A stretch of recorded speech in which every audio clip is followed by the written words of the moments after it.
breathe deep and just concentrate on Jesus. Then I went back out there again and I caught him with good shots, and he bit my ear on purpose again. From the crime-ridden streets of Atlanta to the bright lights of championship fights, Evander Holyfield's journey was, though, 12 children, 6 women, $200 million earned, and now $0 in the bank. Evander Holyfield's life outside the ring reads like a Hollywood script, but how did the undisputed heavyweight champion end up broke and embroiled in controversy? Born in Atmore, Alabama in 1962, Holyfield's early years were shaped by the harsh realities of the Bowen Homes housing projects in Atlanta. At just 7 years old, he stepped into a boxing gym for the first time, unknowingly setting the stage for a legendary career.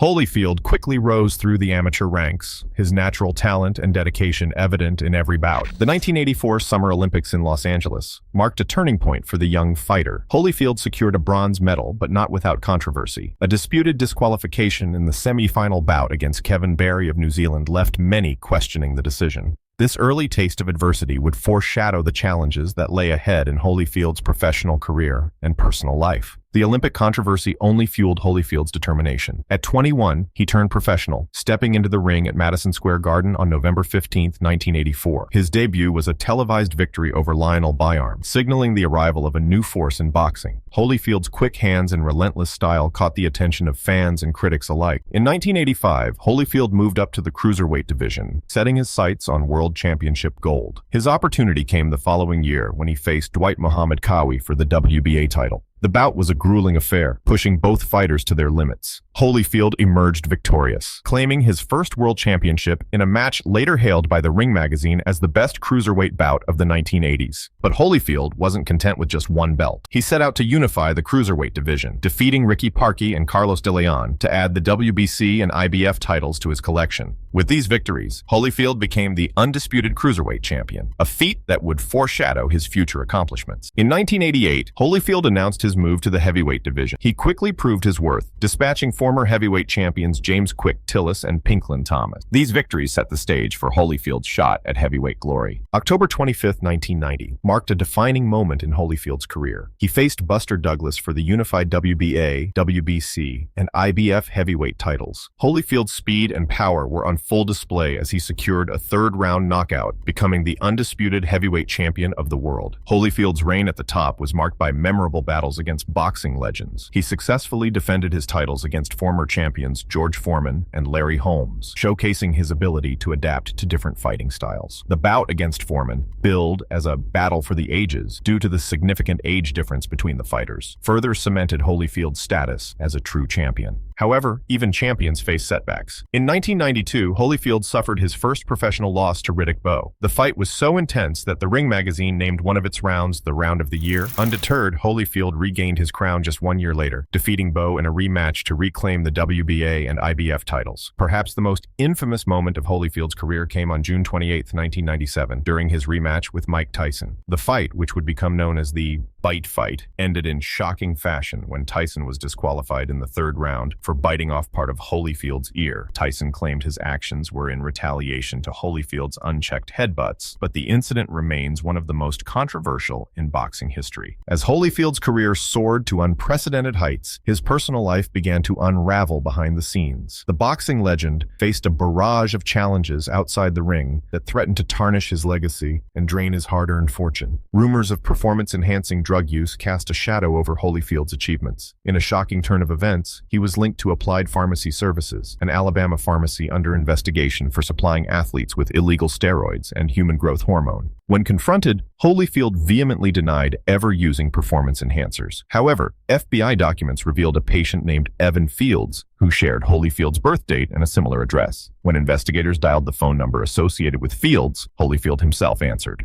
The controversy didn't end there. In 2007, Holyfield's name surfaced again in connection with human growth hormone following a raid on Signature Pharmacy in Orlando, Florida. These allegations raised questions about the legitimacy of his incredible physical condition and boxing prowess. While battling to clear his name, Holyfield's financial empire began to crumble. Despite amassing nearly $250 million from his boxing career, he found himself in dire straits. In 2008, a Georgia court declared Holyfield bankrupt. His $10 million, 54,000 square foot mansion near Atlanta, once a symbol of his success, went into foreclosure. Despite efforts to save it, the bank sold the property at auction for a mere $4.5 million. Holyfield's financial woes were compounded by his tumultuous personal life. He fathered 12 children with 6 different women, resulting in significant child support obligations. His multiple divorces further drained his resources. These personal entanglements led to legal troubles, including a contempt of court charge for failing to pay $305,000 in backdated child support to his 18-year-old daughter, Imani. The boxer's personal life took an even darker turn in 2010 when his wife, Candy Holyfield, filed for a temporary protective order against him. Court documents alleged that Holyfield had struck her during an argument about the heat being cut off. Candy claimed the abuse began about 6 months into their marriage, with incidents of choking and striking occurring in front of their children and household staff. As Holyfield's empire crumbled, the stark contrast between his in-ring triumphs and out-of-ring struggles became increasingly apparent. The man who once stood atop the boxing world now found himself grappling with allegations, financial ruin, and personal turmoil, proving that even legendary athletes are not immune to life's harshest blows. From Olympic controversy to championship glory, Evander Holyfield's rise seemed unstoppable. Yet the greatest battles of his life would take place outside the ring.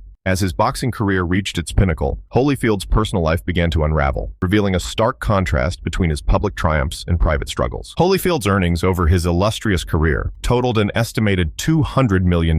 However, the same determination that made him a champion in the ring couldn't protect him from financial ruin. In 2008, Holyfield faced a knockout blow to his finances, filing for bankruptcy. The fall from grace was as swift as it was shocking. The roots of Holyfield's financial downfall lay in a combination of lavish spending and poor money management. His $10 million mansion in Fayette County, Georgia, became a symbol of his extravagance. The 54,000 square foot estate boasted 109 rooms and 17 bathrooms, a testament to Holyfield's penchant for luxury. However, this opulent lifestyle proved unsustainable. In 2009, the mansion went into foreclosure, a stark reminder of how quickly fortunes can change. Holyfield's personal life further complicated his financial situation. With 12 children from 6 different women, child support payments became a significant drain on his resources. Court documents revealed that Holyfield owed $3,000 per month for just one of his children. The boxer also faced multiple divorces, each taking a toll on his dwindling fortune. Legal troubles mounted as Holyfield struggled to meet his financial obligations. He faced lawsuits over unpaid debts, including $550,000 owed to a landscaping firm.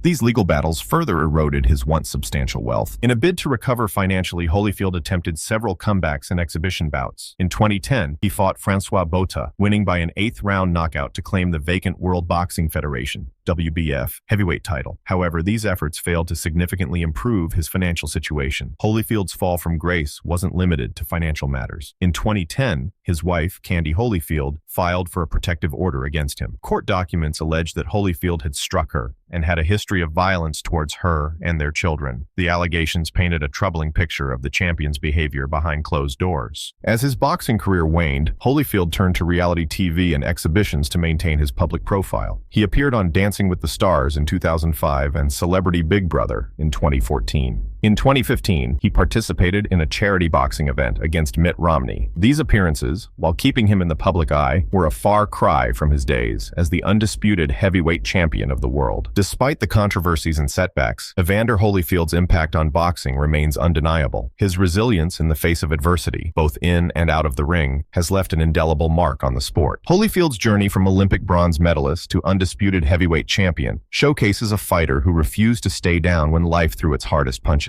In the annals of boxing history, Holyfield stands alongside legends like Ali, Tyson, and Foreman. His battles with these giants of the ring are etched in the memories of fight fans worldwide. The bite fight with Tyson, while controversial, only added to Holyfield's mystique as a warrior who could overcome any challenge. Young boxers today still study Holyfield's technique, his relentless style, and his ability to adapt to different opponents. His legacy serves as both inspiration and cautionary tale, reminding aspiring champions of the highs and lows that come with greatness in the sport.